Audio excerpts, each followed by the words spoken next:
What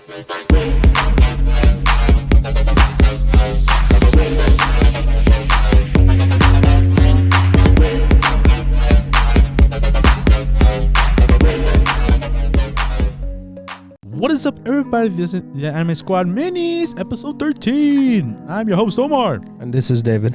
And like always, don't forget to give us a like, comment, subscribe, hit that notification bell, all that good stuff. Help us with the algorithm, spread us more people like you guys listening.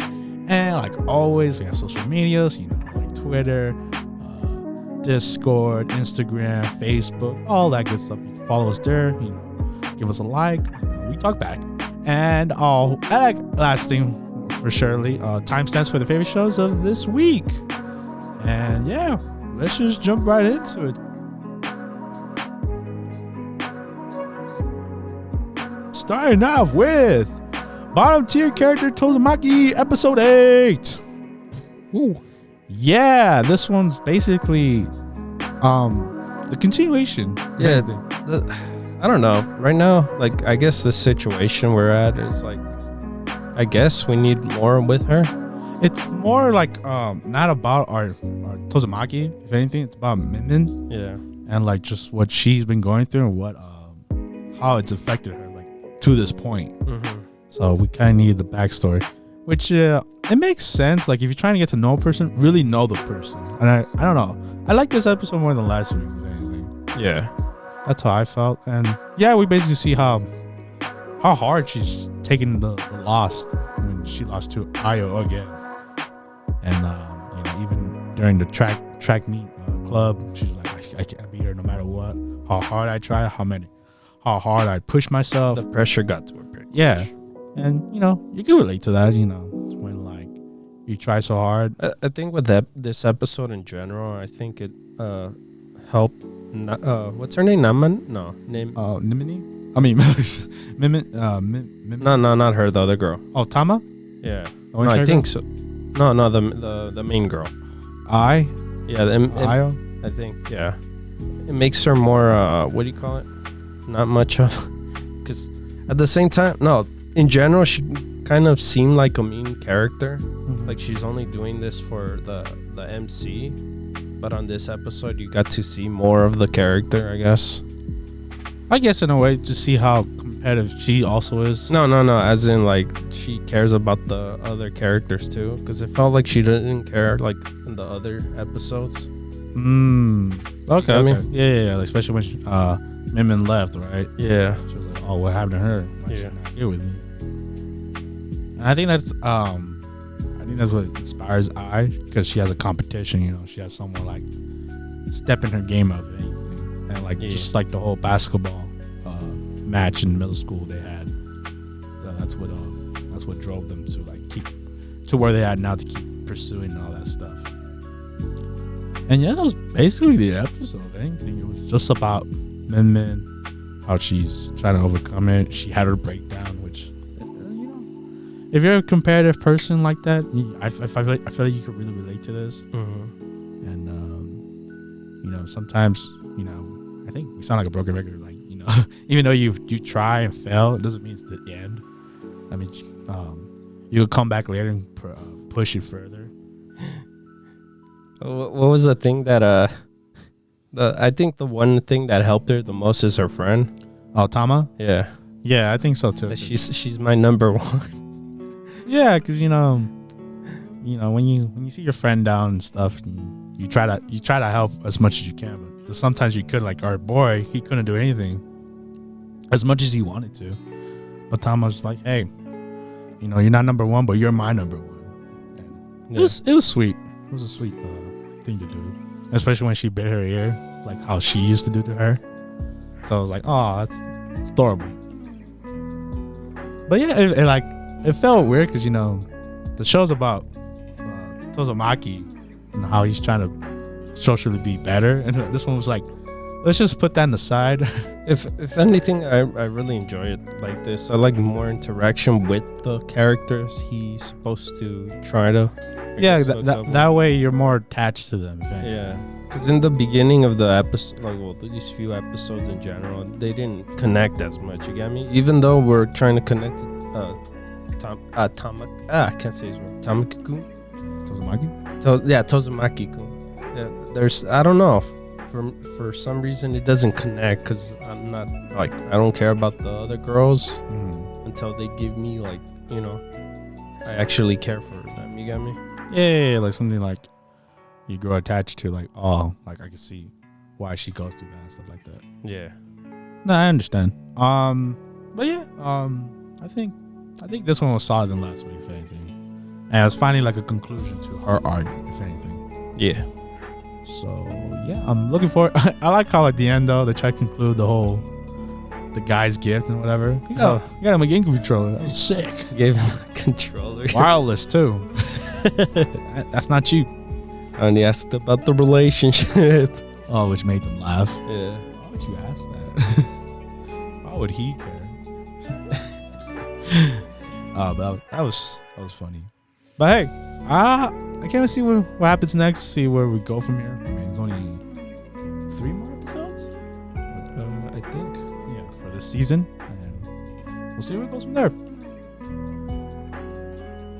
We have Rent a Girlfriend, episode 6. Oh man. Oh man, indeed. Oh man. It's basically what the MC was like thinking 30 thoughts, and Chizuru was like, get that out of your mind. I kick your ass right here. Like, I'm letting you sleep here, but don't have 30 thoughts. And when that came, he couldn't. He confessed to her, I guess. It was like, hey, we can't do it again. And I was like, oh, bro, you sound like a broken record. But hey. Well, the thing is that it feels like she's playing games with him, but at the same time, he realizes that she's doing it for her job. Yeah. And it keeps coming up, too, in this episode in general, Yeah, the whole rant. Yeah.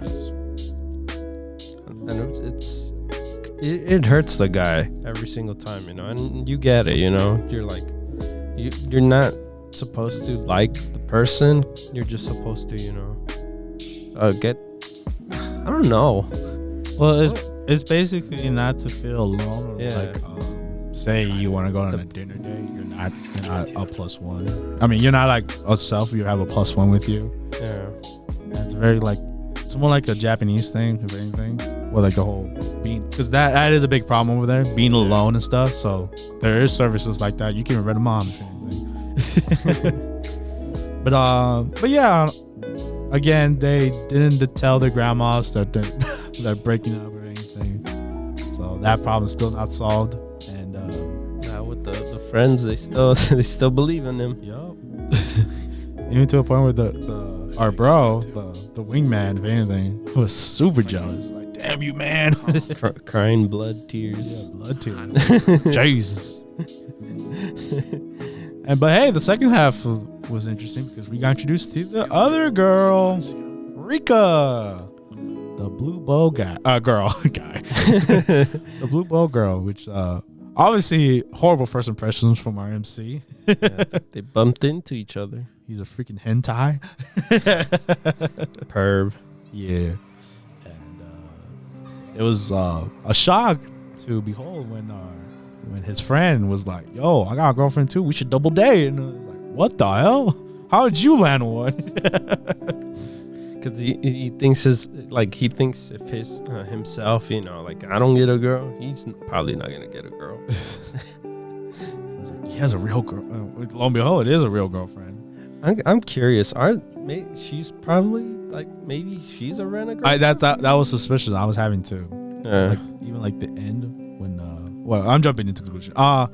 Basically, Rika and MC meet each other again on the double date, and then Cheezer was there, and they have a good time. Rock climbing and stuff.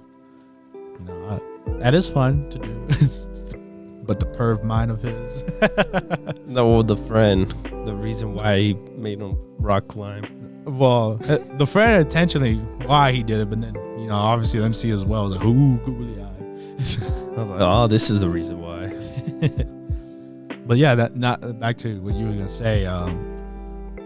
Rika confronts the Chizuru, is like, hey, you're a rent-a-girl, aren't you? And I agree with your point when you try to say that I think Rika is also a rent-a-girlfriend. and that's why she knows that Chizuru is in that service as well. Because Chizuru is so highly rated that she's like, oh, what to be in a rent-a-girl service, maybe. Yeah, I wonder. Yeah, because what kind of suspicions would she give off to like say that? Like her just non-bluntly just blur that out. That's true. But hey, I could be wrong. I love to be wrong at these situations. But it's a situation that's really difficult for the MC because he's trying his best to cover it. Yeah. I like the part where like she fake kisses him. Oh. She doesn't believe it. Like, nope, you didn't kiss her. Yep. It's like we're in public. That's not cool. They covered within covers. Yep. Smart Chizuru. That's why she's best girl of the show. And then our MC as well. He's like, she needs to go.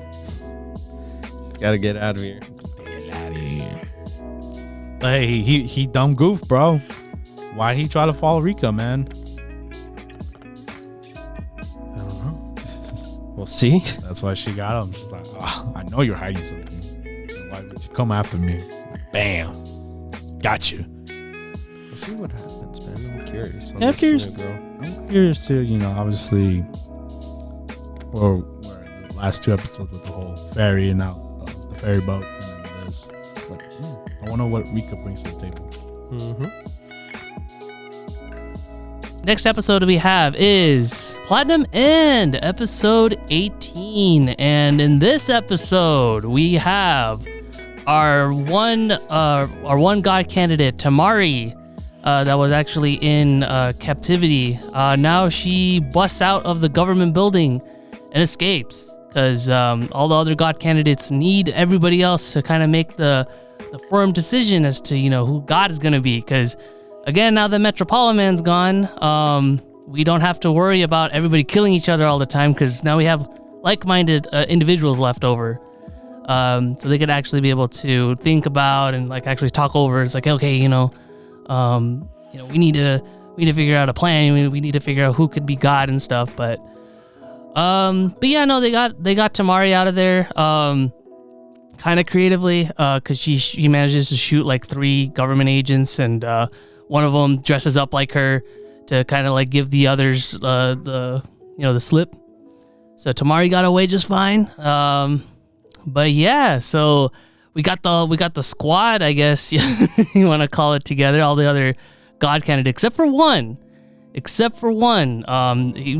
get that reveal, the final god candidate reveal, who turns out to be special rank. But before all that, though, everybody kind of discusses amongst each other. It's like, who's gonna be god candidate? Oh, it should be Mirai, because he's the one that took down Metropoliman. His makes the most sense, but unfortunately, they reveal as to kind of what the whole gist about God is. And if you become God, well, that basically means you're stuck up in heaven and you don't actually get to lead your life, which understandably Mirai doesn't want that. He just wants to be happy. He wants to live out his life the way he wants to. So there's a lot of that makes sense. But then our other emo character that I talked about earlier in the last episode, his name was Nakaumi. Turns out he's perfectly okay, because he says, I'm gonna kill myself anyway. So if I'm gonna do that and you guys don't want me to do it, then sure, I'll stay up in heaven. I'll make it so that suicide isn't viewed as like super taboo, but I'll keep like everything else in check. And for the most part, everybody's pretty much okay with it, except for Mirai, obviously, because he's like, no, people need to be happy. So there's a lot of like politics going on. And again, it kind of makes sense as to kind of like why it's going the way it is, but it's not exciting as it was before. But with all that discussion going on, there's obviously a couple people butting heads. You got Tamari being like, no, I don't care about I want to keep my powers. That's all I care about. Saki's like, oh, I just want to make sure Mirai's happy. Mirai's happiness kind of comes before anything. And Mirai's like, no, I just want to stay here. I don't want to be God. And Nakaumi's like, yeah, I'll be God, but I gotta want to do my own thing. I want to kind of make sure everything's cool. And then Susumu in the phone, because nobody trusts him or anything, he's like, oh shoot, So what do you guys want to do? Like, who's gonna be God? So eventually they decide the emo kid should be God. Again, a little tiny thing is the fact that like he's gonna make suicide, he's gonna make suicide badass, gonna make it super cool, I guess. I don't know. He just wants to make it like less taboo, but again, they can't make a decision because apparently, according to the angels and just God in general, unless all the God candidates actually band together and actually talk it out, because you could either go in one or two ways. You could either A, kill all the other God candidates and make it so that whoever wins actually, whoever last man standing, basically Fate Stay Night or Battle Royale rules, last man standing wins. Or alternatively, if none of you guys want to do that, if you guys don't want to kill each other, then you guys can just gather as a group, talk it out, and decide that way. So of the 5, they're all like, okay, Nakaumi, he can be God, that's fine. But got one more person, and like the person I was alluding to, he's a professor. I don't have the name here, but yeah, no, he's a university professor. Apparently, the youngest person to ever will win the Nobel Peace Prize. To basically say, okay, I've known everything about what happened in regards to Metropolitan or anything like that, and even if Metropolitan did something bad, I would have stepped in and stopped it. And I'm like, yeah, sure, story, go ahead. But it gets to the point. It's up to the last minute of the episode where they're actually like, where all the other 5 God candidates actually like go to the open and actually reveal who they are, like reveal their face or anything. Where things kind of start getting loopy, in the sense that the Japanese government immediately, as soon as they find out who these people are, immediately sent attack helicopters against them in the middle of Tokyo, pretty much, where everything's all crowded and everything. They send attack helicopters, but apparently the professor actually has the Japanese prime minister's phone number on speed dial, and he calls them out, being like, "No, give these guys 24 hours," and that's where the episode ends. And yeah, I mean, yeah, sure, that makes sense. The last person the last person to become God candidate, yeah. He has access to pretty much everything. Again, Metropolitan did too, but you got to make this guy, kind of different in a sense that like, okay, he could do the same thing too that, everybody else can. But yeah, he's a special rank. He doesn't want to be God, but he wants to make sure that, okay, whoever becomes God is the right person. So we'll see kind of what happens in the next episode. I think there's only like 4 or 5 more episodes left. So anything happened. Nobody died yet ever since Mukaido or Metropolitan. So we'll see kind of where this leads off to.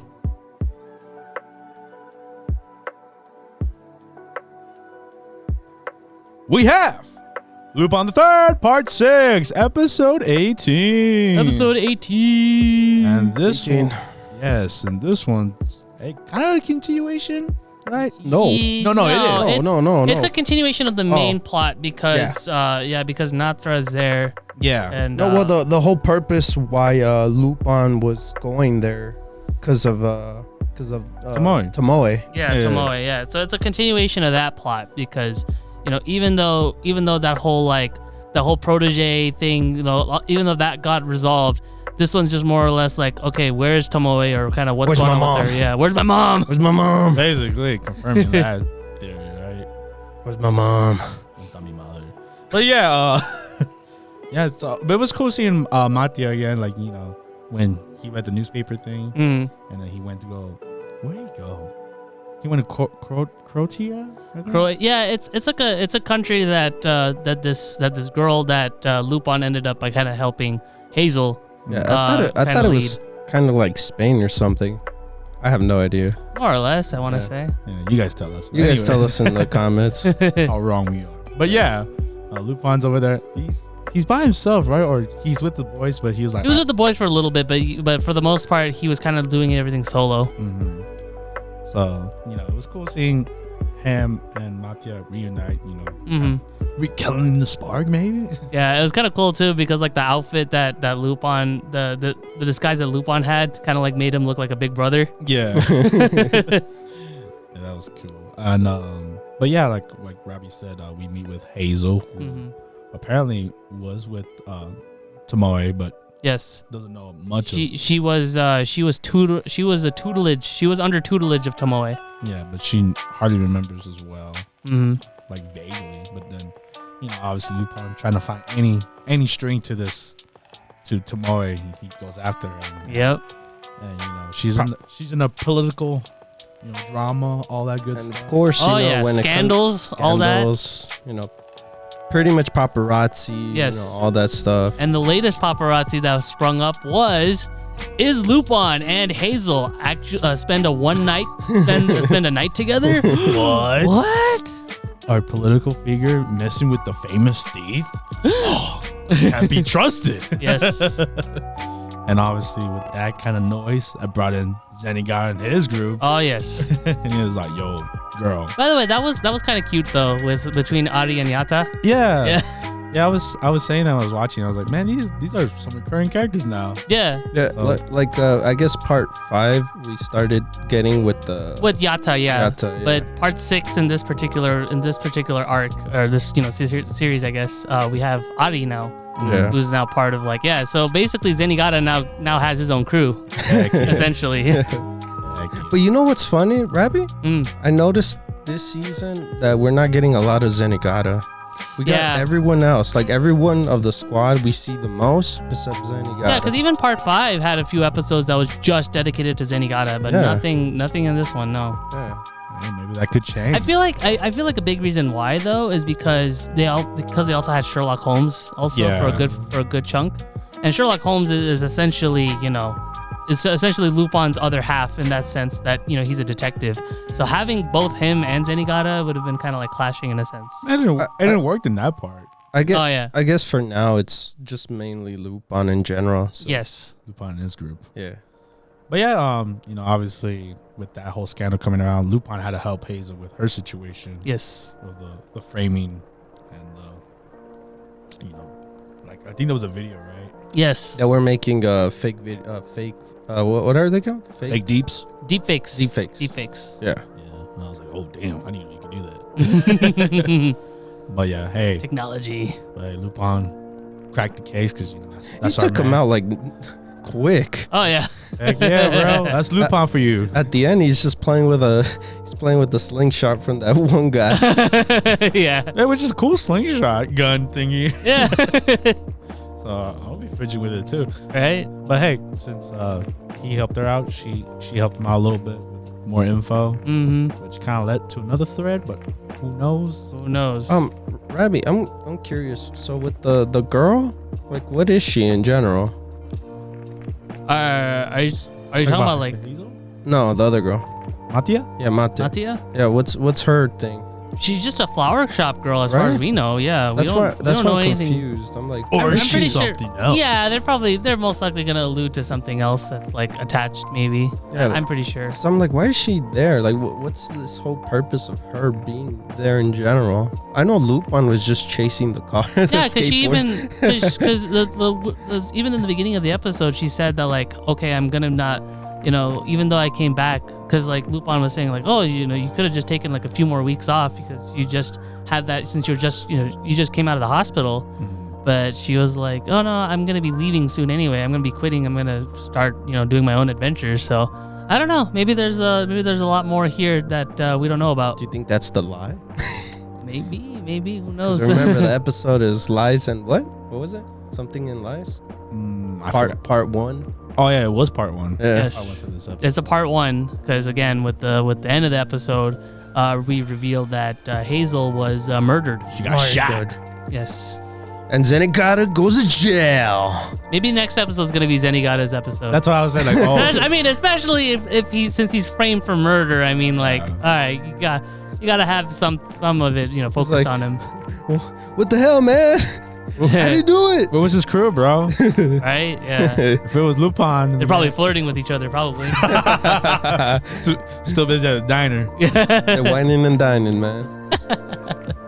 But yeah, interesting episode. Yeah, I think the most funniest scene was the part where Lupin started skating. Oh, Oh yeah. Oh yeah, because it started off really cool, but then like literally like a couple seconds in, he just wipes, crashed. Yeah, wipe out. I mean, especially if you're like in that position while you're holding a girl, it's like that's why like he was like, "Hey kids, push me." But I feel like if I was a kid, bro, I'd be like, "Yo, give me my board bag." What the hell? Right? I mean, they were probably expecting him to like pull off something like super duper cool. I was expecting like a Back to the Future scene. Oh, like right in the back of a car. Yeah. But yeah, we'll see next episode. Can't wait for next week. See what happens with Zenigata. Mm-hmm. Like you guys said, he hasn't had his time to shine. So hopefully this is his time. This will be his time. Who knows? All right. And with that being said, we'll move on to our next anime. We have. The next anime we have is Attack on Titan, final season, part 2, episode 6, or also known as episode 81. Nice. And the train continues after that. The rumbling continues. What do you mean? Yeah, that's what I'm saying. The jaw-dropping rumbling is happening. It's going on. And we've seen what's going on with the rest of our crew, our anime people, and how depressing it is. And the sheer like fear of mass genocide that's gonna become to the world, and how the gang, basically Armin and Mikasa, Jean and Connie, are just taking it all in. Yeah, It's crazy. It's crazy, man. Especially with the whole situation right now, that what's happening in general, that now that we see Eren's Titans move, Zeke's Titans are still attacking Eren, not knowing that the Titans are literally killing people. Yeah, and that's not Eren's fault. It's just what Zeke left over, if anything. And at the same time, seeing this episode in general, it's just like the fact that how Eren's hurt, Yeah. At the same time. Yeah. He's always been hurt, and he thinks what he's doing is the best thing, because how people treated them as devils. The devils, yes. Yeah, and they're like, "No, you guys are the devils, so I'm gonna just rumbling all over you." Genocide. Mass genocide, which is, really think about, is the most fearful thing. Especially when they were talking about it too in the episode. Yeah, man. I don't know about you, but when I'm watching it, I feel the weight of it. It's like just tumble upon me. Like I keep saying the word, but like it's daunting to like experience. Like I've never felt that in an anime where like what do we do? Like it seems hopeless. It's like seeing a documentary of war. Like World War II, and you're just seeing people die. Just pretty much the same thing, man. Yeah, it's crary, but there was a shiny moment, I guess, with Gabby. I couldn't believe I'm saying this. When Gabby's like, "It seems dark and gloom, but I'm not gonna give up. I'm gonna go get Falco, and we're gonna get the hell out of here." To the forest they go. Yeah, anywhere at this point. It's just not here. And it's funny too, the fact that I like both the girls saying that they're devils, and then and all of the family ends up saying we all have a devil inside us. Yeah, when the moment happened when Gabby saved Kaya, I think, the one like she wanted to kill Gabby, but Gabby ended up saving her, and that moment happened. No, I feel you understand this. It's the sad truth of like being a human, if anything. It's like, hey, we're not all perfect, and we all have our demons inside. So Gabby, you and I are not different. And that was crazy to see the sister as well, Potato girl. Sasha, yeah, I felt like she saved it, but it was actually Gabby with her big rifle, anti-Titan rifle. Cool. It was cool. It was a cool shot. And but yeah, we still have the situation with Zeke's Titans. How are we gonna get rid of them? it seems like, again, hope is lost, but hey, a returning face shows up. A returning face of the instructor that trained the cadets, recruits. He shows up and he shows his skills to pay the bills. It's like, I don't want you guys. I didn't raise no fools, man. I didn't raise no Wimps. scaredy cats. Like, let's get out there, get those old maneuver gears, and let's put in the work.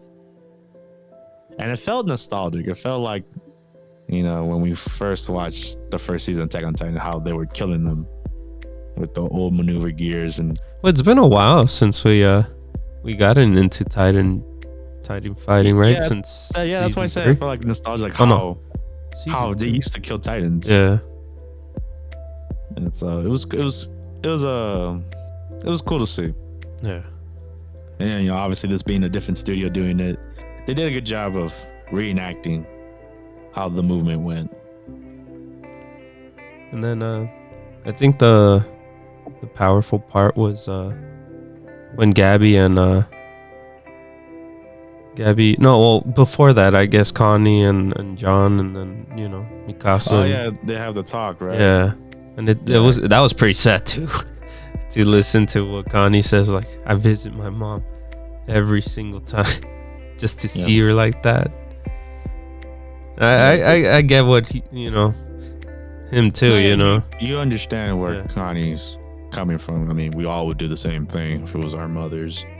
In that situation, it's just like there's a bigger scope, and there's no right or wrong answer to that. It's war, man. Yeah, it's just a tough situation. That's why when he leaves with Falco to go feed his mom, I don't blame him. I don't blame him, but obviously Gabby wants Falco back, and it's like you said, it's war. There's no right or wrong answer. It's just loss.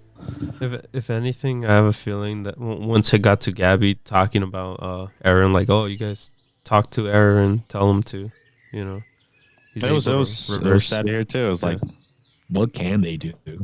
Yeah, obviously they're good with Eren, but the last time they talked to Eren, Armin got his ass beat, and freaking Mikasa got slapped.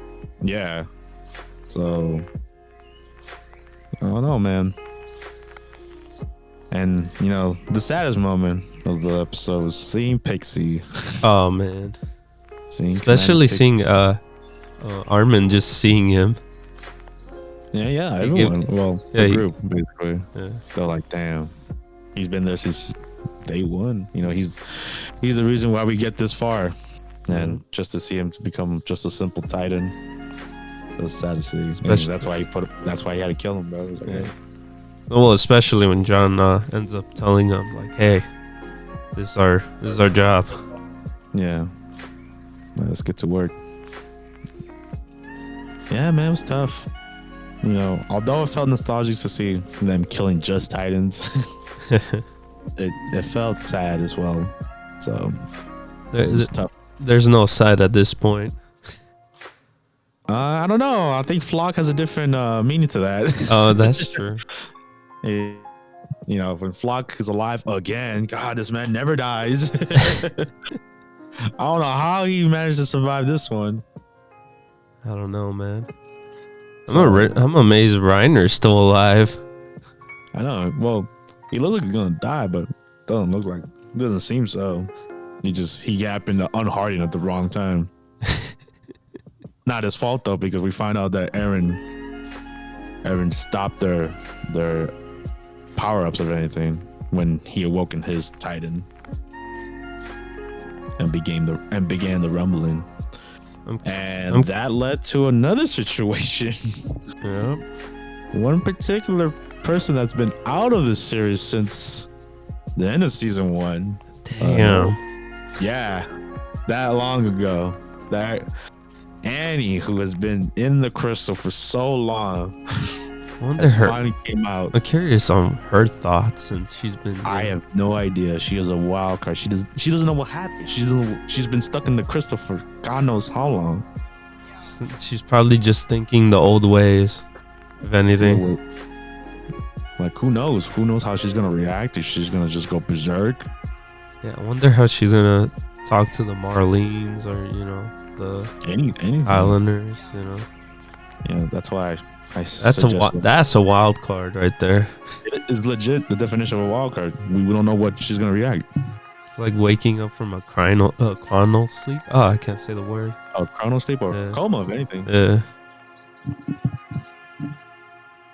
So yeah, we have something to look forward to next week. I can't wait for this whole ride to be over. In a way, I want to get to the end and see what happens, man. Yeah, I can't wait. I mean, it's still exciting. It's very entertaining to watch because the journey the viewers have gone through to get to this point.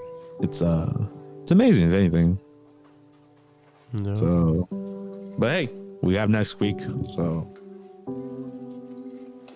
and with that concludes the anime minis for this week. And like always, I've been your host Omar, And this is David. and like always, don't forget to like, comment, subscribe, hit the notification bell, all that good stuff. And like always, if you made it this far, thank you for listening, and we'll see you guys next week. Bye bye, guys. Bye.